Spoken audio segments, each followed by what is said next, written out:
আসসালামু আলাইকুম। সবার আগে বাছাই করা 10টি আন্তর্জাতিক খবর জানিয়ে দেব। প্রথমেই থাকছে শিরোনাম। তবে তার আগে অনুরোধ থাকবে ভিডিওটিতে একটি লাইক দিবেন।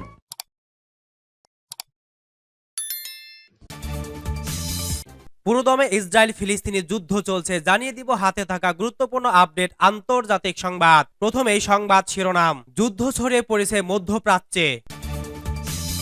এরপর জানিয়ে দিব উত্তর গাজায় ইসরায়েলের ব্যাপক সামরিক উপস্থিতিও দমাতে পারেনি হামাসকে। এদিকে হুতিদের ওপর আবারও যুক্তরাষ্ট্রের ক্ষেপণাস্ত্র হামলা। এরপর জানিয়ে দিব বালাকোট হামলা, ভারতের দিকে 12 ক্ষেপণাস্ত্র তাক করেছিল পাকিস্তান। এরপর জানিয়ে দিব হামাসের শীর্ষ নেতা ইয়াহিয়া সিনওয়ারের ঠিকানা ইসরায়েলকে জানিয়ে দিল সিআইএ। এবং সর্বশেষ জানিয়ে দিব ইসরায়েলি হামলায় 24 ঘন্টায় 135 ফিলিস্তিনি নিহত।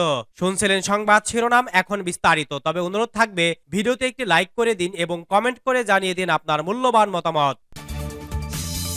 যুদ্ধ ছড়িয়ে পড়েছে মধ্যপ্রাচ্যে। গাজায় ইসরায়েলের যুদ্ধ মধ্যপ্রাচ্যে ছড়িয়ে পড়ার ঝুঁকি নিয়ে আলোচনা করার সময় শেষ হয়ে গেছে। এরই মধ্যে এই যুদ্ধ ছড়িয়ে পড়েছে মধ্যপ্রাচ্যে। বিবিসির ইন্টারন্যাশনাল এডিটর জেরেমি বোয়েন একথা বলেছেন। তিনি বলেছেন, তবে এখন পর্যন্ত এই যুদ্ধ তুলনামূলক কম মাত্রায় আছে। আঞ্চলিক যুদ্ধগুলোর ভয়াবহতার তুলনায় এই যুদ্ধ কম মাত্রায় ছড়িয়েছে। লন্ডনে মন্ত্রীরা বলছেন, ইয়েমেনে হুতিদের বিরুদ্ধে যুক্তরাষ্ট্র ও ব্রিটেনের হামলা শুধুমাত্র সামুদ্রিক চলাচল ও বিশ্ব বাণিজ্যের স্বাধীনতার জন্য নয়, এর সঙ্গে গাজা যুদ্ধের সরাসরি সম্পর্ক রয়েছে। সেখান থেকেই এই উত্তেজনা ছড়িয়েছে। এই অঞ্চলকে গ্রাস করেছে এই সংকট। হামলার পর হুতিরা অবিলম্বে ব্যবস্থা নেওয়ার প্রতিশ্রুতি দেয়। এমনিতে এই অঞ্চলে বিশেষ করে ইরাক ও সিরিয়ায় ইরানপন্থী উগ্রবাদীরা যুক্তরাষ্ট্রের বাহিনীর বিরুদ্ধে অবস্থানে, ফলে দ্রুত ইয়েমেনের এই হামলা মধ্যপ্রাচ্যে ছড়িয়ে পড়েছে। যদি এই ধারা অব্যাহত থাকে এবং মার্কিন বাহিনী প্রতিশোধ নেয়, তাহলে ইসরায়েল এবং হিজবুল্লাহর মধ্যে সর্বাত্মক যুদ্ধ এড়ানোর মার্কিন কূটনৈতিক কঠিন অবস্থায় পড়বে। উল্লেখ্য, ইরান সমর্থিত হিজবুল্লাহ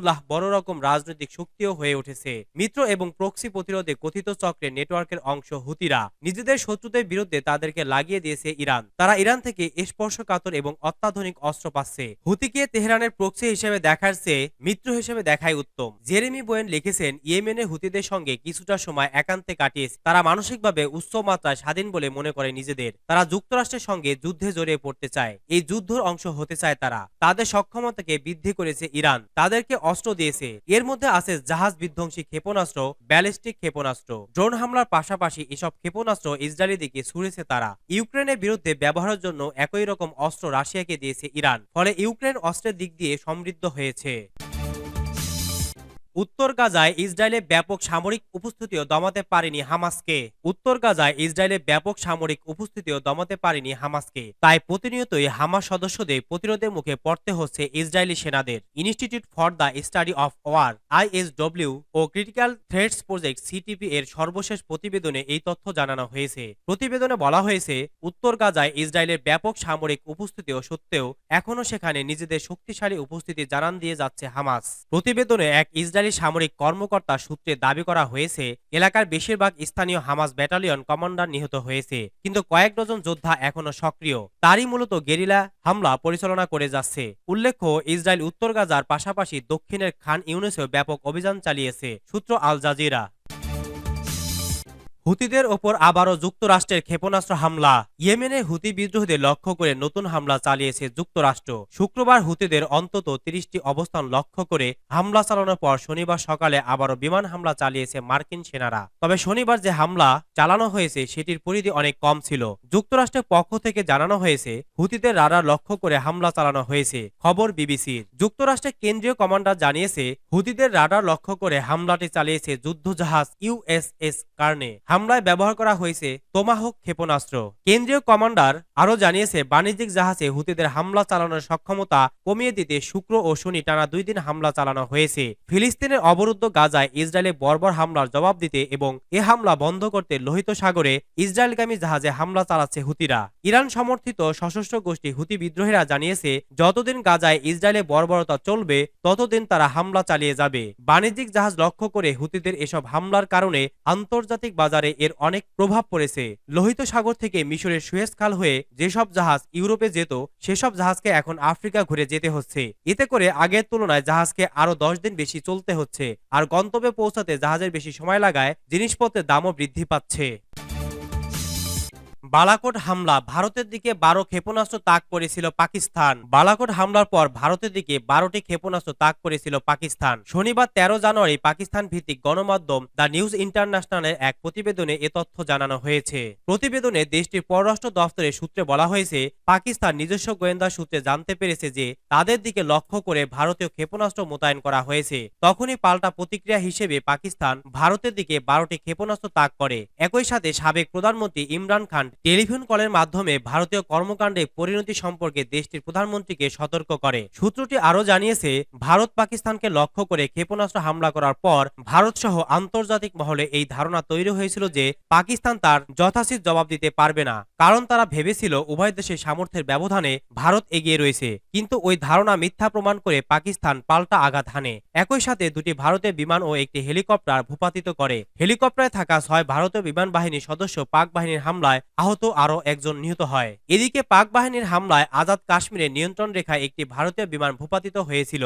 পরিচয় জানতে পেরে কাশ্মীরিরা তাদের আক্রমণ করতে উদ্যত হয়। এ সময় পাক সেনারা সেখান থেকে তাদের তুলে নিয়ে যায়। সূত্রে আরো বলা হয়, ভারতীয় পাইলটকে মুক্তি দেওয়ার সিদ্ধান্ত পাকিস্তানের নিজস্ব সিদ্ধান্ত ছিল, সেজন্য কারো কোনো ধরনের চাপ ছিল না।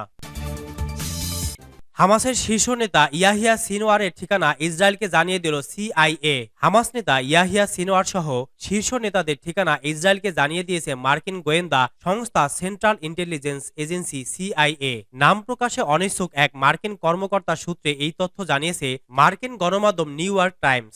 এ সময় গাজায় বন্দী ইসরায়েলিদের অবস্থানের ব্যাপারেও গোয়েন্দা তথ্য সরবরাহ করেছে তারা। নিউ ইয়র্ক টাইমস জানিয়েছে, গত 7 অক্টোবর হামলা করে ইসরায়েলিদের বন্দী করে নিয়ে যায় হামাস। এরপর বন্দীদের তথ্য সংগ্রহের জন্য একটি নতুন টাস্ক ফোর্স গঠনের নির্দেশ দেন জাতীয় নিরাপত্তা উপদেষ্টা জেক সুলিভান। পরে তারা হামাসের বিষয়ে গোয়েন্দা তথ্য সংগ্রহের জন্য বিপুল পরিমাণ অর্থ ব্যয় করেন। এছাড়া হামাস অপারেটিভদের মধ্যে যোগাযোগ বন্ধ করতেও প্রচুর ড্রোন ফ্লাইট করা হয়। প্রতিবেদনে আরো বলা হয়েছে, মার্কিন কর্মকর্তারা মনে করেন হামাসের শীর্ষ নেতা ইয়াহিয়া সিনওয়ার বর্তমানে খান ইউনিসে হামাসের টানেল নেটওয়ার্কের গভীরতম অংশে লুকিয়ে আছেন। তিনি ইসরায়েলি যে কোনো হামলার মোকাবেলার জন্য ইসরায়েলি বন্দীদের নিজের চারপাশে রেখেছেন। সূত্র আল জাজিরা।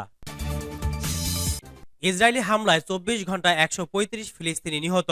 ফিলিস্তিনের গাজায় ইসরায়েলি বর্বর হামলায় গত 24 ঘন্টায় 135 জন নিহত হয়েছেন, আহত হয়েছেন 312 জন। আল জাজিরা বলছে, গত 7 অক্টোবর আগ্রাসন শুরুর পর ফিলিস্তিনে এখন পর্যন্ত 23,843 জন নিহত হয়েছেন। নতুন করে হামলার ঘটনায় আহতদের অনেকেই ধ্বংসস্তূপের নিচে আটকা পড়েছে। ফিলিস্তিনের স্বাস্থ্য মন্ত্রণালয় এসব তথ্য জানিয়ে বলেছে, যারা আহত হয়েছে এবং ধ্বংসস্তূপের নিচে আটকা পড়েছে, উদ্ধারকারীরা তাদের কাছে পৌঁছতে পারছে না। হামাস নিধনে ইসরায়েলের ধারাবাহিক হামলায় এখন পর্যন্ত 60,317 জন ফিলিস্তিনি আহত হয়েছে। হাজারো মানুষের অঙ্গহানি হয়েছে, অনেকেই শারীরিক ক্ষতি বয়ে বেড়াচ্ছেন।